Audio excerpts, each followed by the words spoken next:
She was the perfect loyal wife, supported his dreams, sacrificed everything, built his empire from nothing. Then, one rainy afternoon, she walked in on him in their bed with his 25-year-old assistant. He laughed, called her boring, took half her life in the divorce, and thought she was finished. Big mistake. This isn't a sad breakup story. This is the chilling, step-by-step revenge of a woman who quietly transformed her pain into power and brought his entire world crashing down in ways he never saw coming. Betrayal, humiliation, cold, calculated justice. You won't believe how far she went and how satisfying it feels when he finally realizes who destroyed him. Watch till the end. 9 out of 10 viewers couldn't stop. The morning sun filtered through the lace curtains of our suburban home in Chicago, casting delicate shadows on the kitchen table where I sat sipping my coffee. My name is Emily, and at 35, I thought I had it all figured out. A devoted wife, a successful marketing consultant working from home, and a husband, Mark, who was the charismatic CEO of a rising tech startup. We'd been married for 8 years, building a life together. Weekend brunches, cozy movie nights, dreams of starting a family. I was the one who supported him through the lean years, editing his business proposals late into the night, believing in his vision when even he doubted it. Loyalty was my creed. Betrayal wasn't in my vocabulary. Mark was the kind of man who turned heads, tall with sharp features and a smile that could close deals or melt hearts. But lately, something felt off. He'd been distant, his phone buzzing at odd hours, excuses piling up like unread emails. "Just work stress, babe," he'd say, planting a quick kiss on my forehead before vanishing into his home office. I pushed the nagging doubts aside, chalking it up to his company's latest funding round. After all, I was the loyal wife, the one who trusted blindly. That illusion shattered on a rainy Tuesday afternoon. I came home early from a client meeting, my umbrella dripping in the foyer. The house was quiet, too quiet. As I climbed the stairs, I heard muffled voices from our bedroom. His voice, low and intimate, and a woman's laugh that wasn't mine. My heart pounded in my chest, a tight knot forming as I pushed the door open. There they were, Mark, tangled in the sheets with his assistant, Sarah, a perky 25-year-old I'd met at company parties, always flashing her perfect smile. Time froze. Mark's eyes widened in shock, scrambling to cover himself. "Emily, this isn't what it looks like," he stammered, but the words hung hollow in the air. Sarah averted her gaze, clutching the duvet like a shield. My throat went dry, my hands shaking as I backed away. "How long?" I whispered, the question barely escaping my lips. He didn't answer at first, just stared at the floor. 6 months, he finally admitted, his voice devoid of remorse. 6 months of lies, of stolen moments in our bed while I cooked dinner downstairs. The humiliation hit like a tidal wave. I fled to the guest room, locking the door, my chest heaving with sobs that I muffled into a pillow. How could he? I replayed every moment, the late nights, the business trips, the way he'd stopped touching me with the same affection. I felt disposable, like yesterday's news tossed aside for a shinier model. That night, Mark knocked softly, pleading through the door. "We can work this out, Em. It's just a mistake." But his words only fueled the fire burning in my gut. A mistake? This was calculated betrayal. The next few days blurred into a nightmare. He moved out temporarily to give me space, but not before twisting the knife. In a heated argument in the living room, surrounded by photos of our happier times, he said it. "You've changed, Emily. You're not the fun girl I married. Sarah makes me feel alive again." His words landed like punches, humiliating, reducing our marriage to my supposed inadequacies. Friends called, awkward and pitying, having heard whispers from his office crowd, whispers that painted me as the nagging wife, the one who let herself go. I wandered the empty house, the silence deafening. My reflection in the mirror showed a woman I barely recognized, eyes puffed from crying, shoulders slumped under the weight of injustice. Why me? I'd given everything, sacrificed my own ambitions to bolster his. And now he walked away unscathed, probably already parading Sarah around as his new trophy. The divorce papers arrived a week later, served coldly by his lawyer. He wanted half of everything, including the house I helped pay for. It felt like the final slap, betrayed, humiliated, and now stripped bare. As I signed the preliminary forms with trembling hands, a seed of something dark took root amid the pain. He thought this would break me, leave me shattered and alone. But in the quiet of that empty home, staring at the rain-streaked windows, I felt a flicker, not of defeat, but of awakening rage. This wasn't the end. It was just the beginning of his regret. The weeks after the discovery felt like walking through thick fog. Every corner of the house held a ghost of what we'd been. The couch where we used to curl up watching old movies now felt cold and accusing. The kitchen counter where I'd made his favorite breakfast every Sunday morning mocked me with its emptiness.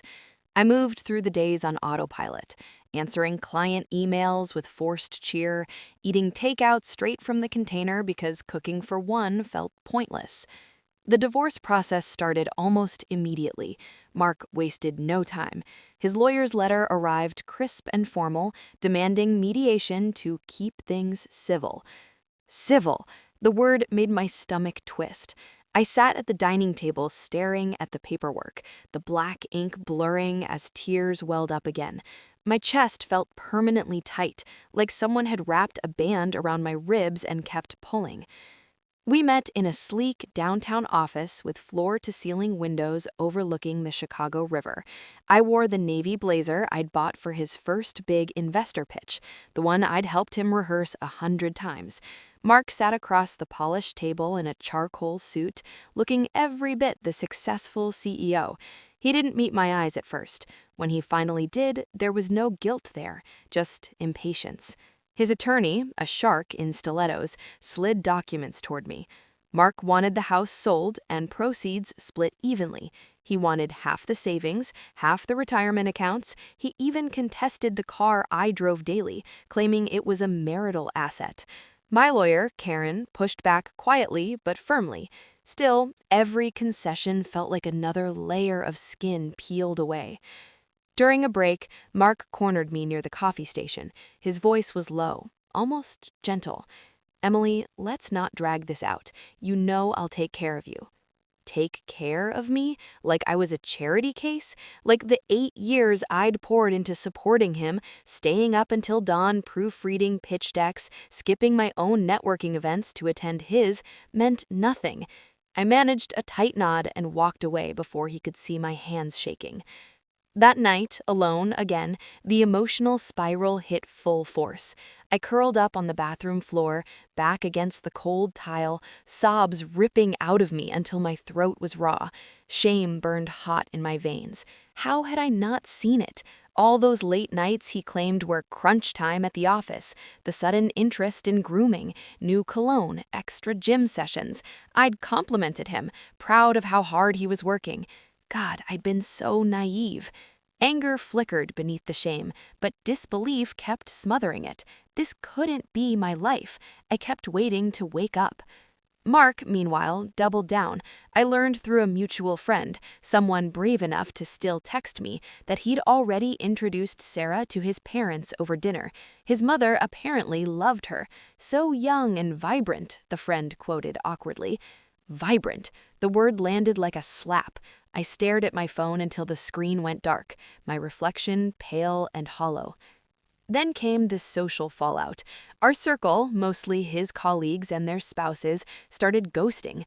Group chats went silent when I posted. Invites to holiday parties never arrived. One night, desperate for human contact, I showed up to a neighborhood gathering at the community clubhouse. People smiled politely, then drifted away mid-conversation. I overheard whispers near the dessert table. "Did you see Mark's new girlfriend? She's gorgeous. Poor Emily, she looks rough." My face burned. I slipped out early, the winter air biting my wet cheeks as I drove home. A few days later, Mark called about some paperwork. In the background, I heard Sarah laughing, light, carefree. the way I used to laugh with him. Something inside me cracked wider. After hanging up, I opened Instagram on impulse. There it was, his first public post since moving out. A sunset photo from a beach resort in Mexico. Sarah's tanned arm around his waist, both of them glowing. Caption, "Grateful for new chapters and the people who make life brighter." Within hours, likes flooded in, hundreds of them. Comments from his work friends, fire emojis, "You deserve this, man. Happy for you too." I dropped the phone like it was on fire. My heart hammered so hard I thought it might burst. He was rewriting our story in real time, painting himself as the hero escaping a dull marriage, and everyone was cheering him on. The resentment finally took root that night, deep and stubborn. I sat on the living room floor surrounded by unopened mail, the house silent except for the hum of the refrigerator. Internal voices battled. Part of me still ached to call him, to beg for answers, to ask if any of it had been real. Another part, the growing part, wanted to scream until the windows shattered. A week later, we met for coffee to discuss logistics. Neutral ground, he'd said. He arrived late, smelling of expensive cologne, phone in hand. I asked quietly, "Why post that photo? Why rub it in everyone's face?" He sighed, like I was an unreasonable child. "Emily, let's not drag this out. You know I'll take care of you." As he stood to leave, tossing a 20 on the table for my latte, his final words landed softly but precisely. "Let's both be adults about this." I watched him walk away, shoulders squared, already typing on his phone, probably to her. The resentment that had been simmering finally boiled over. Adults. He got to cheat, lie, humiliate me publicly, and I was supposed to smile and move on quietly so he could keep his perfect image. In the car, hands gripping the steering wheel until my knuckles went white, I felt the shift. The pain was still there, crushing and raw, but beneath it, something harder was forming. He thought I was broken. He thought this would be the end of me. He had no idea what he'd actually awakened. I told myself I was fine. I told myself I was healing. I told myself that showing up to Mark's company gala would prove I wasn't broken. It was 6 months after the divorce papers were signed, and the invitation arrived by email. Some mid-level manager who hadn't gotten the memo that I was persona non grata. "We'd love to see you celebrate our Series B milestone," the message chirped. I stared at it for an hour, thumb hovering over delete. Then something stubborn kicked in. I wasn't going to hide forever. I'd put on a dress, hold my head high, and show everyone, including myself, that he hadn't destroyed me. Big mistake. I spent the afternoon getting ready like I was armoring up for battle. The black dress I chose hugged my body in a way it hadn't before. I'd lost weight from stress eating nothing but coffee and grief. My hair was sleek, makeup flawless. In the mirror, I looked strong, almost dangerous. For one fleeting moment, I believed it. The venue was a glittering hotel ballroom downtown, crystal chandeliers dripping light onto white tablecloths and champagne flutes. Tech money screamed from every corner. Open bar, live string quartet, projectors flashing the company logo in neon blues. I stepped inside, chin up, scanning for familiar faces. I found Mark immediately. He was center stage, of course, commanding a circle of investors in a midnight blue tuxedo that cost more than my first car. Sarah clung to his arm in a red gown cut down to there, laughing at something he whispered in her ear. Her hand rested possessively on his chest. My stomach lurched, but I forced my feet forward. A few old colleagues spotted me. Their smiles froze into that awkward half-grimace people reserve for funerals.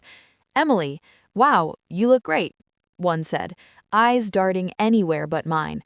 Another gave me a quick hug that felt like static electricity. Then they drifted away, pulled by some invisible magnet back to Mark's orbit. I grabbed a glass of champagne just to have something to hold. The bubbles burned going down. Across the room, Mark finally noticed me. His eyebrows lifted in mild surprise. Then he smiled, that same charming, disarming smile that used to make me weak.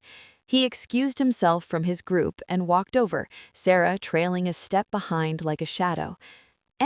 He said, warmly, leaning in for a cheek kiss I dodged at the last second. Didn't expect to see you here. You look different. The pause before different carried everything. Thinner, older, trying too hard. Sarah extended a manicured hand.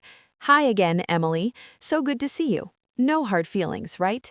Her voice was honey over gravel. Her eyes flicked over my dress, my shoes, my face, cataloging, comparing, dismissing. I managed something that might have passed for a smile. Congratulations on the funding round. Mark beamed like I'd just handed him an award. Thanks, it's been a wild ride. Couldn't have done it without my incredible team and the people who keep me grounded. He squeezed Sarah's waist as he said it. She giggled and nestled closer. The MC tapped the microphone then, calling everyone to their seats for dinner and speeches.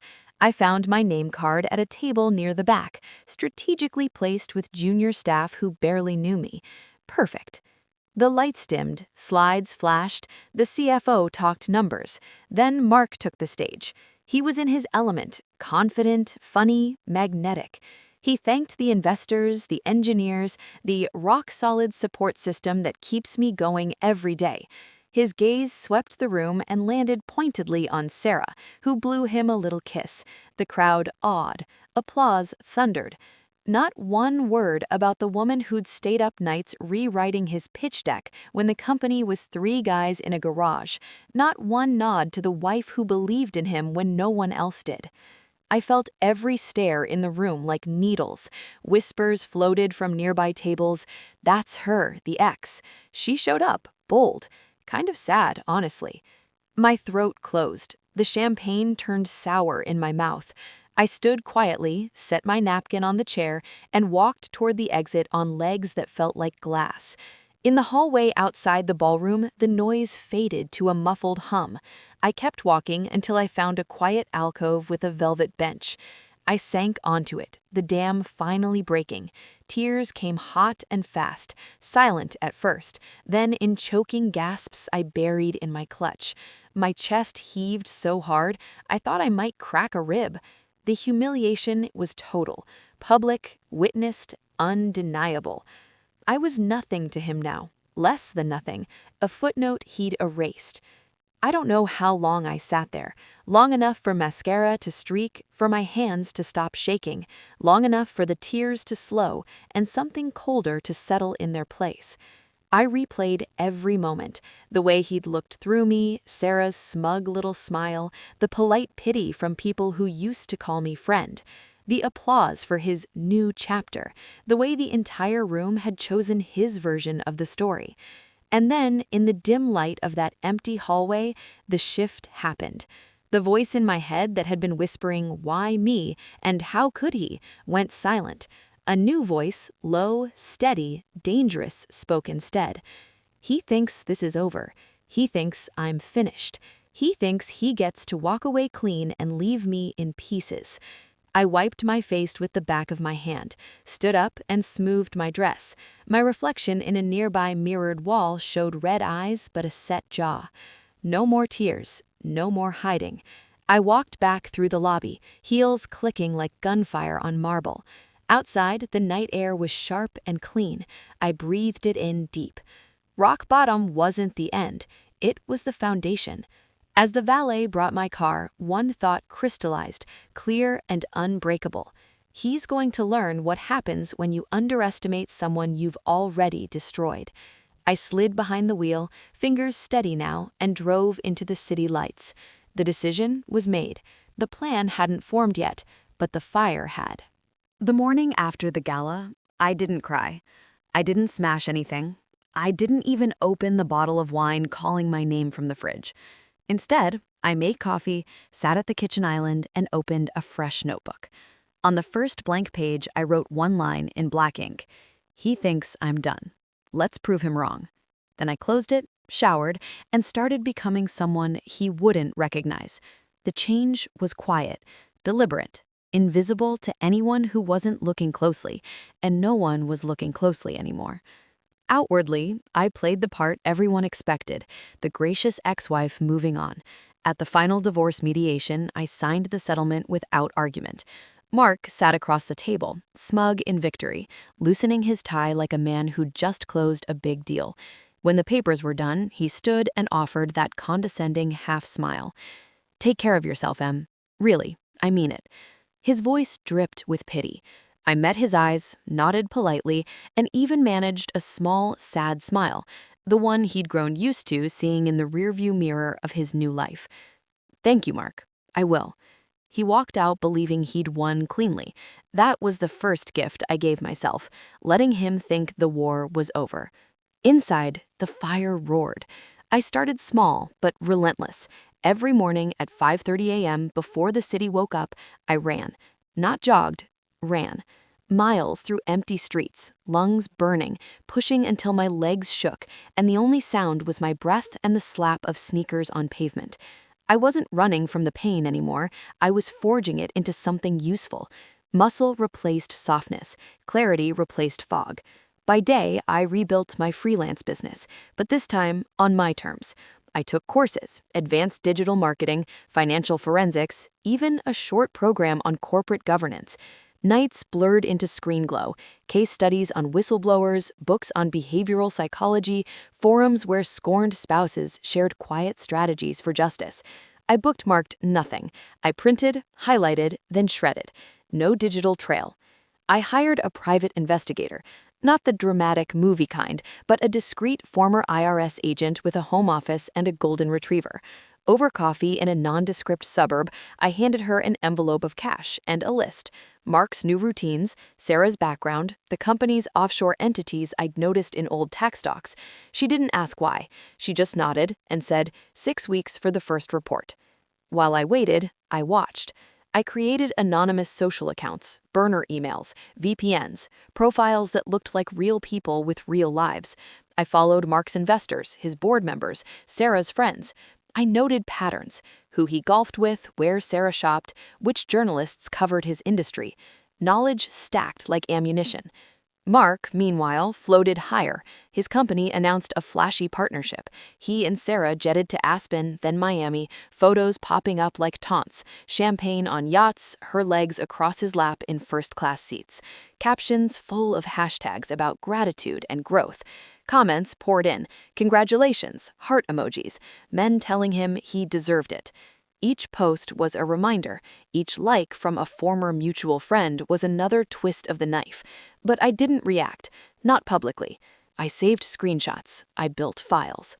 One afternoon, fate handed me a perfect coincidence.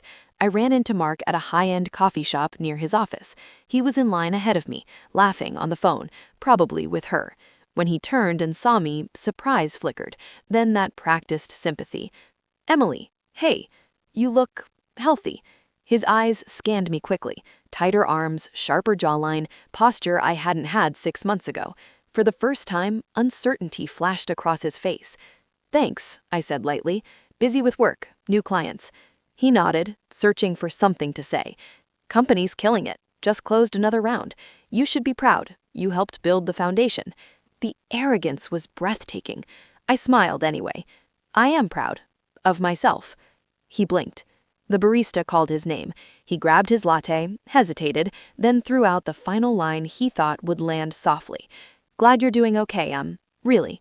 He walked out believing the encounter had gone exactly as he expected. Gracious ex, still a little wounded, ultimately harmless. He had no idea I'd memorized the new watch on his wrist, the logo on the bag Sarah had posted that morning, the exact time he left the office most days. No idea that the healthy he noticed was only the surface of a complete reconstruction. At home that night, the PI's first report arrived encrypted. 40 pages of gold, discrepancies in company expenses, personal charges routed through business accounts, an offshore trust in the Caymans he'd never disclosed during divorce proceedings, Sarah's own history, 2 prior affairs with married bosses, non-disclosure agreements quietly paid out. I read it twice. Then I poured a glass of wine, the first in months, and allowed myself one small, cold smile.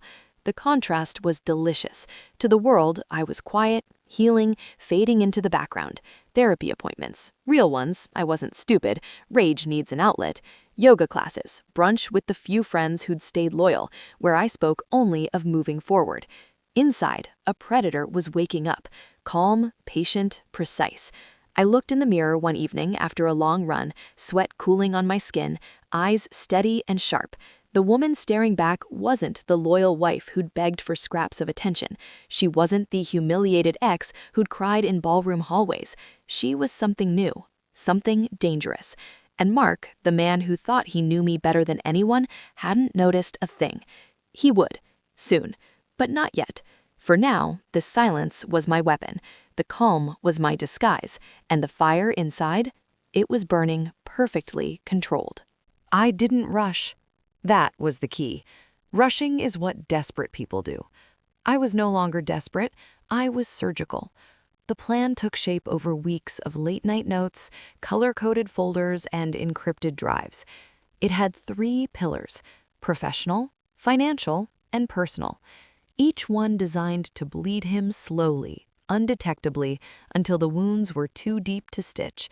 And every step had to look accidental, coincidental, or, like the best lies, completely true. I started with the professional pillar, the one that would hurt him most. His company was his identity, his proof that he'd made it. Strip that away, and what was left?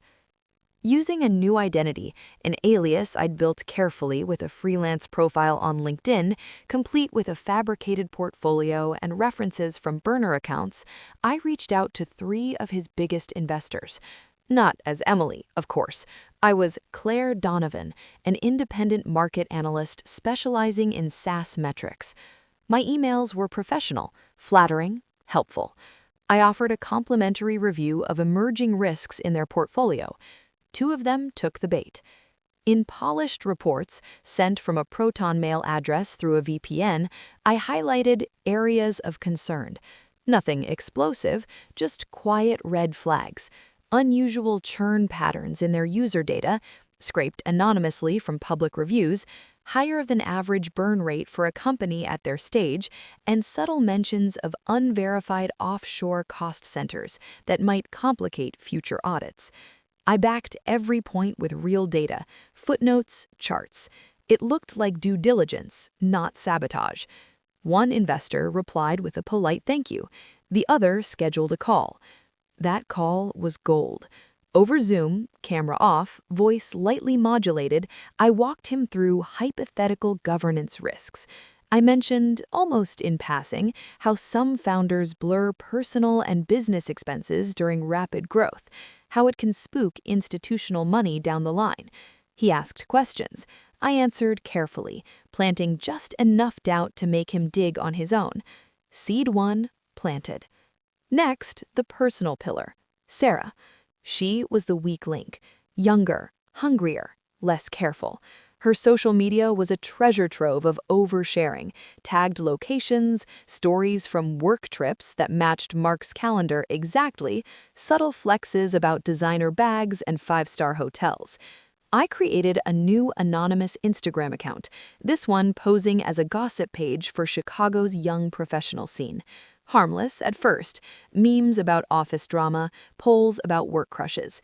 Then I started DMing her circle, girls she partied with, influencers she wanted to befriend. Little whispers. Heard Sarah from company name has a type. Anyone know her story with past bosses? I never accused, I just asked questions that spread like smoke. Within days, screenshots of old Glassdoor reviews surfaced in group chats. Reviews from her previous jobs hinting at inappropriate relationships that led to abrupt departures. Someone dug up a sealed NDA rumor from 2 companies ago. Nothing proven, but enough to make people talk. Enough for her current coworkers, Mark's employees, to start side-eyeing her in meetings. Sarah noticed. Her posts shifted from carefree to defensive, then quieter. Good. The financial pillar was riskier, but surgical precision made it possible. During our marriage, I'd handled most of our personal finances. I knew Mark's habits, how he commingled accounts, how he routed business expenses through shell entities to minimize taxes. The PI's report confirmed he hadn't changed. I didn't touch anything illegally. I didn't need to. Instead, I filed a quiet post-divorce motion through Karen, my lawyer, requesting clarification on certain undisclosed assets from the settlement period. Perfectly legal. Routine, even. But the motion required disclosure, and disclosure required audits. The timing was exquisite. Mark's company was preparing for a new funding round. Audits make investors nervous. Nervous investors ask questions. While the courts moved slowly, I made one more subtle play. Using another alias, I submitted an anonymous tip to a fintech newsletter known for exposing startup red flags. No names, just data points. A company with unusually high consulting fees routed to the Caymans. A CEO whose personal lifestyle seemed mismatched with reported revenue. The editor bit. A short piece ran, vague enough to avoid lawsuits, specific enough to ping Google alerts. The first real crack appeared 3 weeks later. I was at my desk, reviewing client work, when my phone buzzed with a news alert. Company name, delays Series C announcement amid investor concerns. My pulse didn't even spike. I just leaned back, allowed myself one slow breath, and opened the article. One of the investors I'd consulted had quietly pulled their term sheet, cited additional due diligence required. Another had requested a full forensic review of the books. Mark's PR team spun it as standard process in a competitive market, but the comments underneath weren't kind. That same week, Sarah stopped appearing in his photos. I didn't smile. Not yet. Smiling too early is how people get caught. But I felt it. A hidden win, small but undeniable. The first domino had tipped. Mark, of course, had no idea where the pressure was coming from. He posted a motivational quote about weathering storms and trusting the vision. His inner circle rallied with supportive comments. I screenshotted it, added it to the folder. That night, I poured a glass of red wine, sat on the balcony overlooking the city lights, and let the quiet satisfaction settle in. He still thought I was licking wounds in silence. He still thought the story was over. But the board was set now. The pieces were moving. And the best part? He wouldn't see my hand until the knife was already in. The game had truly begun. For the first time in over a year, Mark started losing sleep. I knew because I was watching. Not in person, of course not. I was a ghost now. But the traces were everywhere if you knew where to look. His Instagram stories shifted from polished flexes to sporadic middle-of-the-night posts, cryptic quotes about loyalty, grainy photos of whiskey glasses, a gym selfie at 3:17 a.m. with the caption, "Can't sleep, might as well grind." The comments from his bro circle, "You good, King?" went unanswered. The company's Glassdoor page lit up with new reviews, anonymous, of course. Words like toxic leadership, erratic decisions, founder detachment. Ratings dropped half a star in a single week. Recruiters noticed. Top engineers started jumping ship quietly. LinkedIn updates announcing exciting new opportunities without naming the old one. Mark felt it first as a whisper, then as a roar. The board scheduled an emergency meeting. I knew because one of the members, someone I'd quietly built rapport with under my Claire Donovan alias, mentioned it in a follow-up email. "Things seem tense internally," he wrote. "Appreciate your insights." I replied with measured concern and another helpful report highlighting cash flow anomalies. Mark's public mask began to crack. At a tech panel downtown, video clips surfaced online. Mark, usually smooth and commanding, now interrupting panelists, laughing too loud at his own jokes, eyes darting to his phone every few minutes. When asked about the delayed funding round, he snapped, "We're being cautious in a volatile market. Real founders don't chase hype." The moderator blinked. The audience shifted uncomfortably. The clip got shared with laughing emojis. Sarah started pulling away. Her own social media went radio silent for days, then resurfaced with solo posts, brunches with girlfriends, gym mirror selfies, captions about self-love and new energy. No more couple photos, no more tags at his events. Rumors swirled in their shared circles. Someone saw her flirting with a venture capitalist at a rooftop bar. Someone else heard her complaining to a friend that Mark had changed, that the pressure was too much. I didn't have to invent any of it. I'd only lit the match. The paranoia set in hard. Mark changed his phone number twice. He accused his CFO of leaking to journalists after that fintech newsletter piece, fired him on the spot in front of the entire leadership team. The CFO's goodbye email to staff leaked within hours, a dignified but scorching indictment of unstable leadership and questionable ethics. It spread like wildfire on Blind and in Slack channels across Chicago tech. He started driving different routes home, installed new security cameras at the condo he'd bought post-divorce. The PI sent me photos, Mark on the balcony at 2 a.m., pacing, phone to his ear, face twisted in anger. One night, he called me. Not texted, called, at 11:47 p.m. on a Wednesday. I let it ring twice, then answered with calm curiosity. "Mark?" A pause. Heavy breathing. "Emily." His voice was rough, like he'd been shouting. Or probably both. "Is everything okay?" Another pause. "Are you hearing anything? About me? About the company?" I kept my tone soft, neutral, the concerned ex who'd moved on. Like what? Rumors, leaks, people pulling out. I don't know, it feels like someone's targeting me. Targeting. The word hung in the air. I could hear his desperation, the crack in the armor he'd worn so confidently. "I haven't heard anything," I said gently, "but you sound stressed. Are you sure you're okay?" He laughed, but it was hollow. Yeah, just a lot going on. Investors getting cold feet. Sarah and I were taking a break." He said it like he couldn't believe the words coming out of his own mouth. "I'm sorry," I lied. "That sounds really hard." Silence stretched. Then, "You were always good at reading people, Em. If you hear anything, you'd tell me, right?" My heart beat steady. No spike, no tremor. "Of course," I said. "Take care of yourself, Mark." He hung up first. I set the phone down, walked to the window, and looked over the city lights. A slow, delicious warmth spread through my chest. Not triumph yet, but anticipation. The kind a chess player feels when the opponent finally sees the trap but doesn't yet understand how deep it goes. The next morning, another shoe dropped. A major client, the one that had put his company on the map, sent a termination notice. Strategic realignment, they called it publicly. Privately, according to my investor contact, they'd grown uncomfortable with leadership instability and pending diligence concerns. Mark posted a damage control LinkedIn update, a photo of himself in the office at dawn, sleeves rolled up, caption about pivoting stronger than ever.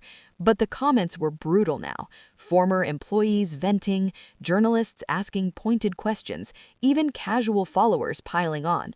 His likes dropped, his reach shrank. The algorithm smelled blood. I stayed silent.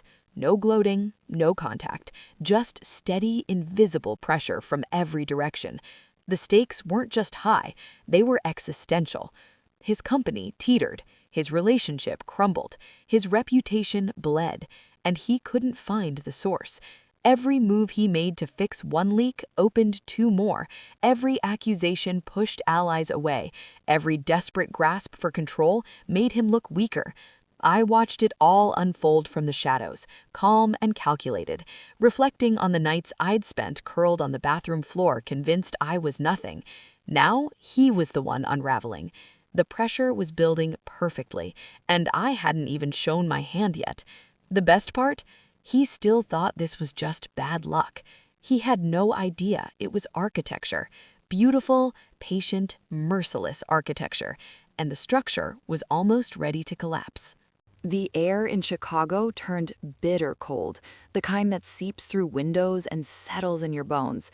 November bled into December, and with every frost-laced morning, the noose around Mark's life pulled tighter. I felt it before I saw the headlines. It started with the IRS letter. Mark's accountant found it in the mail one gray afternoon, a formal notice of audit for both personal and corporate returns going back 3 years. The offshore trust in the Caymans, the one he'd sworn was perfectly standard, had tripped a new international reporting flag. My quiet post-divorce motion had forced disclosure, and disclosure had invited scrutiny. He didn't know that yet. He only knew panic. The PI sent me a clip from a hidden dashboard cam. Mark, in his parking garage, slamming his fist into the steering wheel, screaming into a dead phone line. His face was red, veins bulging, the polished CEO mask completely gone. At the office, the board wasn't asking questions anymore. They were demanding answers. 2 more investors formally withdrew. The valuation he'd bragged about 6 months earlier was evaporating in real time. Layoffs came in waves. First, the junior devs, then mid-level managers, finally senior staff who'd been with him since the garage days. Each goodbye email was a public wound.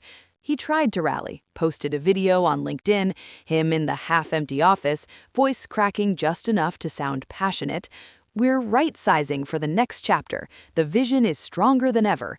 The comments were savage now, former employees calling him out by name, journalists quoting anonymous sources about financial irregularities. Even his most loyal yes-men stopped defending him. Sarah was long gone. She'd moved out in October, taking half the designer wardrobe he paid for.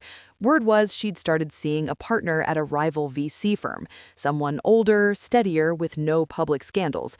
Mark showed up at her new apartment once, drunk and pleading, according to building security footage the PI obtained. She threatened to call the police. He left with his tail between his legs, captured by a neighbor's Ring camera and posted anonymously to a Chicago gossip account. The clip racked up 200,000 views in a day. I watched it on mute, frame by frame. His shoulders slumped. His voice broke on her name. The man who'd once told me I wasn't fun anymore looked small, desperate, pathetic. Good. Multiple systems were closing in now, converging like storm fronts. Legal, the IRS audit expanded. A separate SEC inquiry quietly opened after my anonymous tip, sent through 3 layers of encryption, flagged suspicious revenue recognition patterns. Social, invitations dried up completely. The charity galas, the speaker slots, the podcast appearances, all canceled or postponed. His name became poison in Chicago tech circles. People crossed the street to avoid him at conferences. Professional, the board gave him an ultimatum. Step down as CEO or they'd vote him out. He refused, clinging to control like a drowning man to driftwood. They scheduled a no-confidence vote for early January. I sat in my living room one evening, fire crackling low, glass of wine untouched. The city sparkled beyond the windows, indifferent and beautiful. I let myself reflect. I remembered the night I found them in our bed, how my chest had seized so hard I thought I was having a heart attack. I remembered the gala hallway, tears burning tracks through mascara, convinced I was worthless. I remembered signing away half my life while he smirked across the table. All of it played like a silent film behind my eyes. The pain wasn't gone. It never would be completely, but it had shape now, purpose. It had become the architect of everything happening to him. Emotional payoff wasn't an explosion yet. It was a slow, steady burn. Every new headline, every canceled meeting, every night he spent alone in that echoing condo was a brick in the wall I was building around him. He still didn't know it was me. That was the masterpiece. He blamed the market. He blamed disloyal employees. He blamed Sarah for abandoning him. He even blamed bad luck. But late at night, when the whiskey didn't help and the silence pressed in, I hope some part of him felt the truth, that this wasn't random, that someone was orchestrating it, that the past had come calling. The PI sent me one final gift before Christmas, audio from a bugged lunch meeting with his lawyer. Mark's voice, hoarse and shaking. "It's like the universe is punishing me. Everything I built, it's slipping away and I can't stop it." The lawyer's measured reply, "We need to prepare for worst case. If the audits turn up anything criminal—" Mark cut him off, near tears. I didn't do anything wrong, not really. Everyone bends the rules a little. Everyone bends the rules a little. I played that clip 3 times. Then I deleted it, poured the wine down the sink, and went to bed. Outside, snow started to fall, soft, relentless, covering the city with a clean white blanket. Inside, I felt the structure trembling. The walls were closing in. The foundation was cracking. The collapse wasn't here yet, but it was imminent. I could almost hear the groan of beams giving way. One more push, just one, and then the whole thing would come down. I closed my eyes, calm and steady, and listened to the snow tap gently against the windows. It sounded like a countdown. It happened faster than even I expected. January 3rd, a freezing Wednesday morning in Chicago, the kind where the wind whips off the lake and cuts straight through your coat. I was at my kitchen counter, coffee steaming in my hands, when the first notification hit my phone. TechCrunch headline, exclusive, documents reveal financial misconduct at embattled startup company name. My breath caught, not from fear, but from the sheer precision of the moment. The article was devastating. Leaked internal emails, expense reports showing personal vacations billed as client entertainment, wire transfers to the Cayman Trust timed perfectly with Sarah's shopping sprees, board meeting minutes where Mark overruled concerns about aggressive accounting, and the crown jewel, a recording, grainy but unmistakable, of Mark bragging to a potential investor about how creative bookkeeping was just part of scaling fast. The byline credited anonymous sources close to the investigation. The documents were the ones I'd compiled, cross-referenced, and sent encrypted to 3 trusted journalists 2 weeks earlier. I'd waited until the audits were deep enough that my leaks would look like inevitable discovery, not vengeance. By 9 a.m., the story was everywhere. CNBC picked it up. Bloomberg, the Wall Street Journal ran a sidebar. Twitter, X, was on fire. Hashtag Mark Harrington trending nationwide. Former employees live tweeting their horror stories. Investors posting screenshots of frantic emails from the board. Mark's phone must have exploded. He went live on LinkedIn at noon, a desperate, unscripted video from his home office. No suit this time, just a wrinkled hoodie, unshaven, eyes bloodshot. The background bookshelf that used to hold awards and framed magazine covers now looked pathetic. "I want to address these allegations head-on," he started, voice hoarse. "These documents are being taken out of context. This is a coordinated attack by competitors who are threatened by our innovation." His voice cracked. He paused, swallowed hard, tried again. "Everything I've built has been for the team, for the vision. I've made mistakes, yes, but criminal? No, never." The comments rolled in real time. Laughing emojis, resign, karma's real, screenshots of old posts where he'd flexed private jets. Someone posted the Ring camera clip of him begging Sarah. It racked up thousands of reactions while he was still speaking. He ended early. "We'll let the facts speak for themselves." Clicked off. The video stayed up, but the damage was done. The board didn't wait. By 3 p.m., a press release. Mark Harrington has stepped down as CEO effective immediately to focus on personal matters while investigations proceed.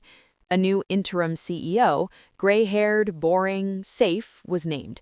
The stock, what little public float they had left, plummeted 42% before trading was halted. Then came the personal unraveling. Sarah's name was all over the articles, referred to as the CEO's former partner, with photos from their tropical getaways circled in red by Twitter detectives. Her LinkedIn got flooded with comments. Her new boyfriend's firm quietly distanced themselves. She deactivated everything by evening.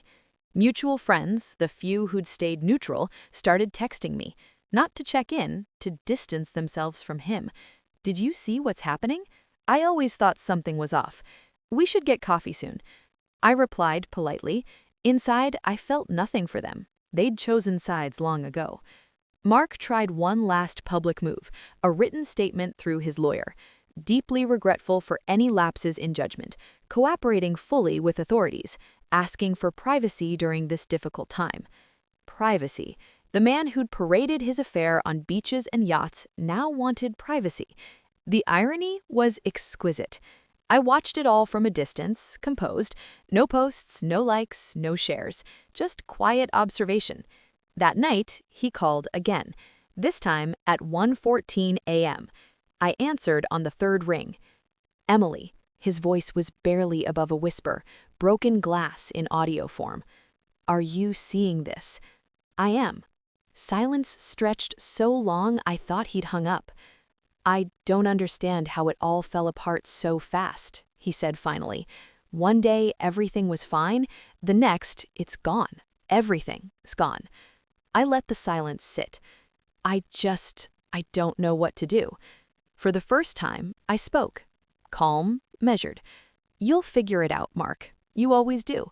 He made a sound, half sob, half laugh. You sound so together. I guess you really did move on.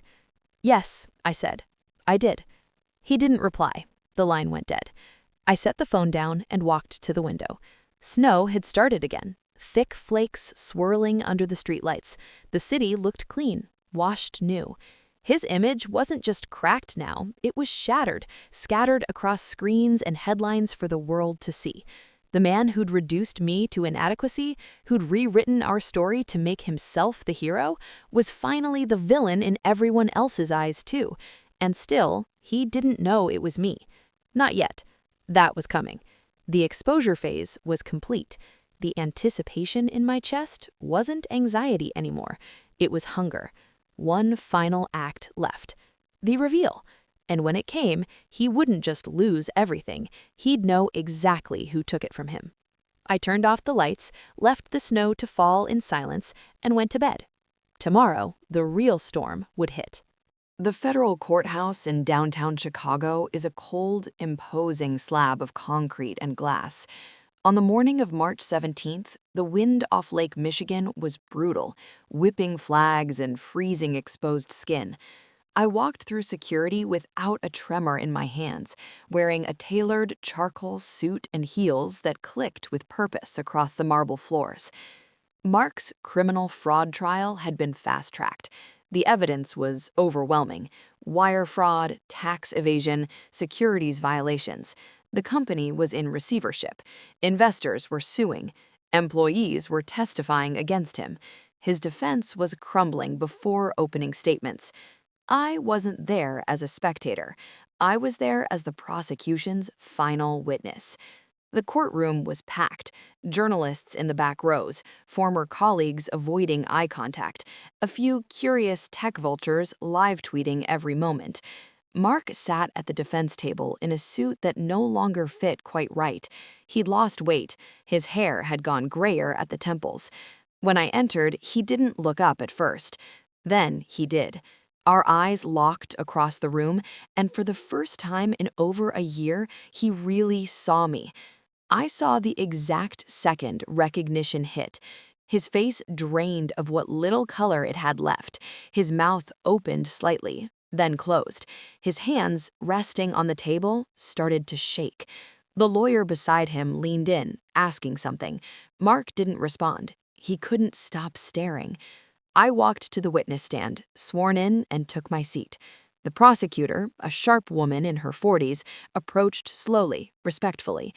Miss Thompson, you were married to the defendant for 8 years, correct? Yes.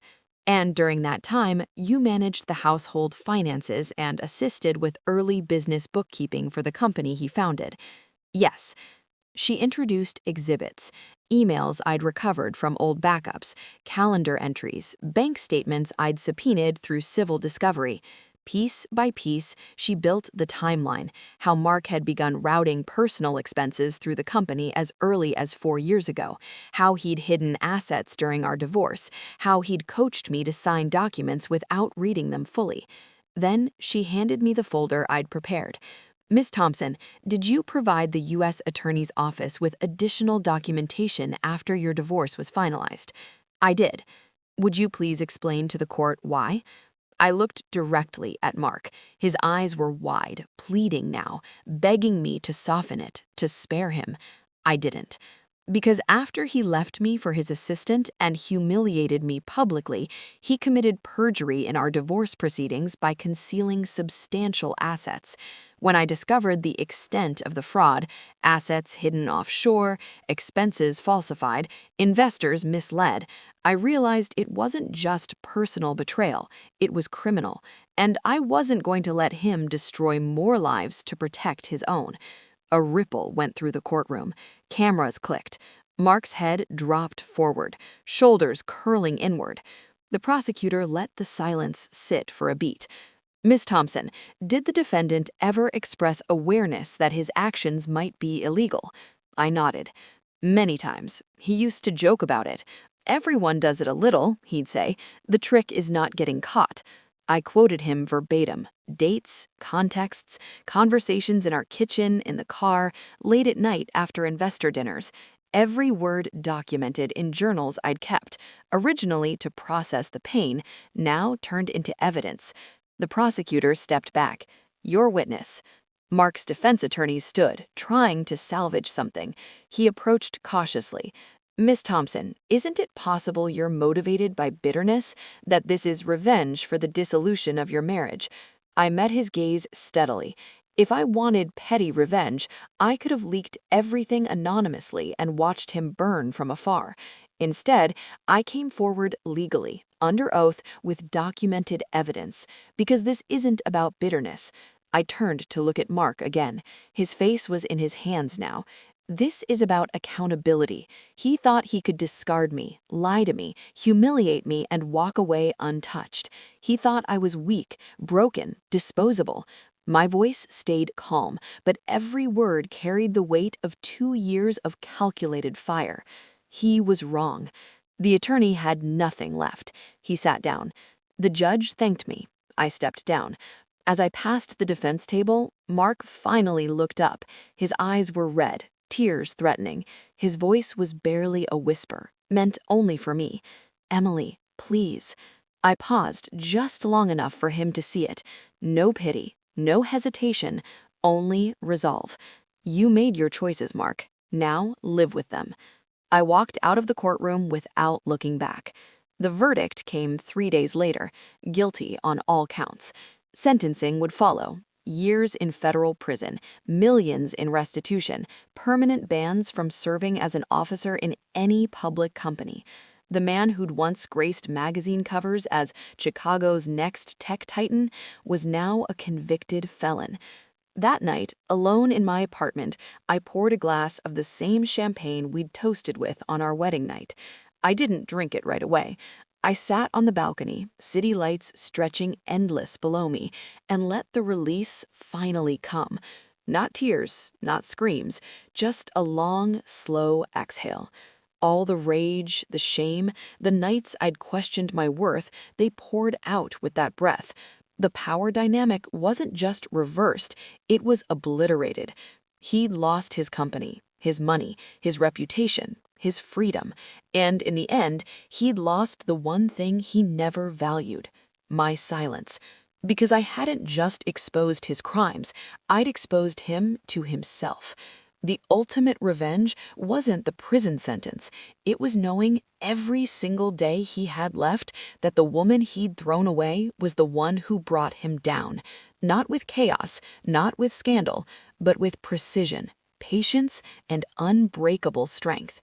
I raised the glass to the skyline, to the woman I used to be, who trusted too much, to the woman I became, who trusted herself.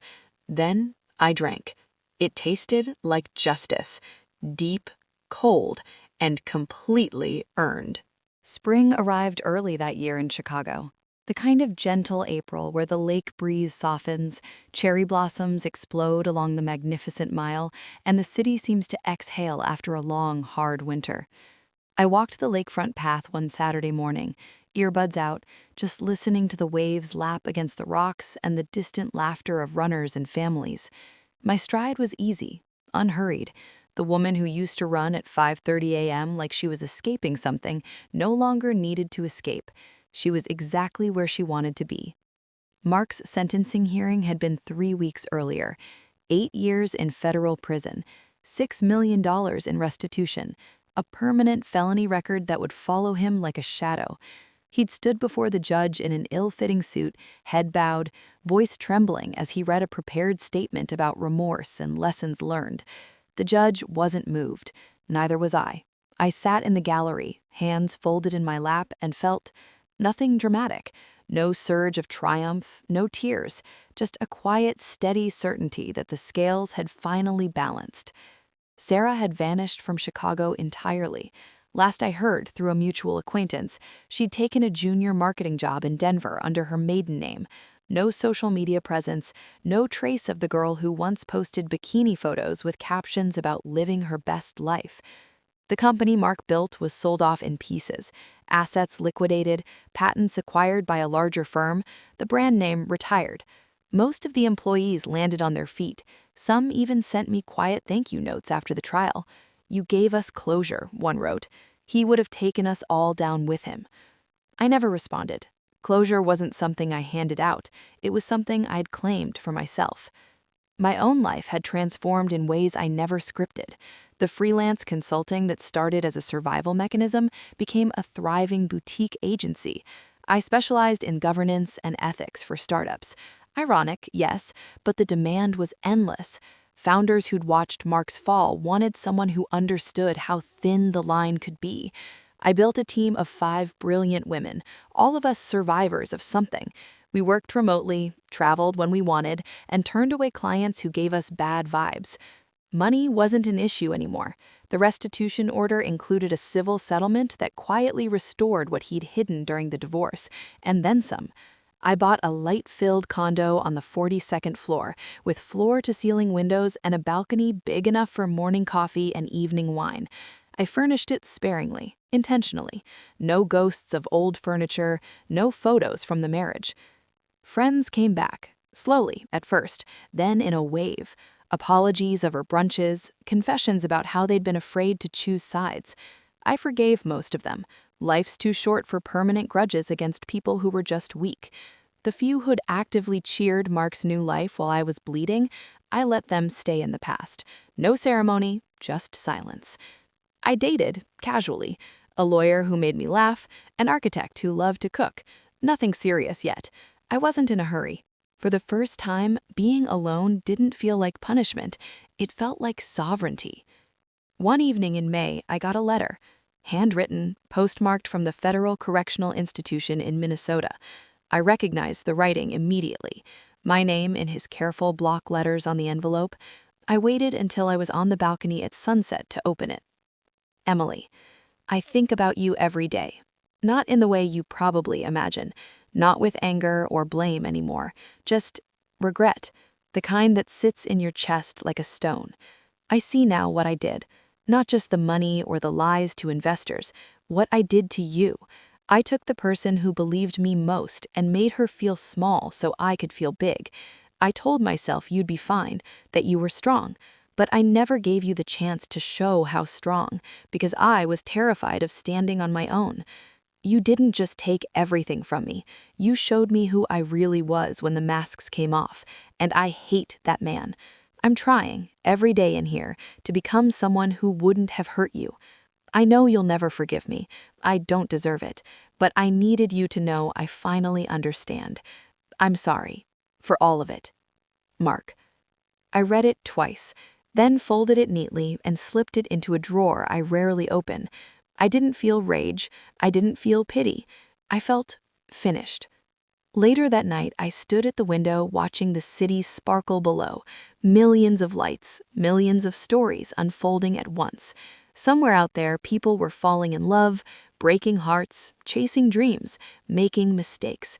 And somewhere in a prison cell up north, a man was finally facing his. Karma isn't always lightning. Sometimes it's patient. Sometimes it wears your face.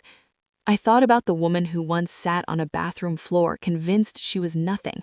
I thought about the woman who rebuilt herself in silence, brick by brick. I thought about the woman who walked into that courtroom and spoke her truth without flinching. They were all me, and I loved every version, especially the one who refused to stay broken.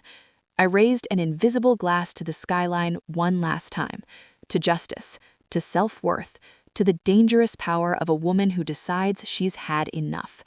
Then I turned off the lights, crawled into bed, and slept deeper than I had in years, because the story wasn't about him anymore. It never really was. It was about what happens when someone underestimates the wrong woman, and she chooses to not stay underestimated.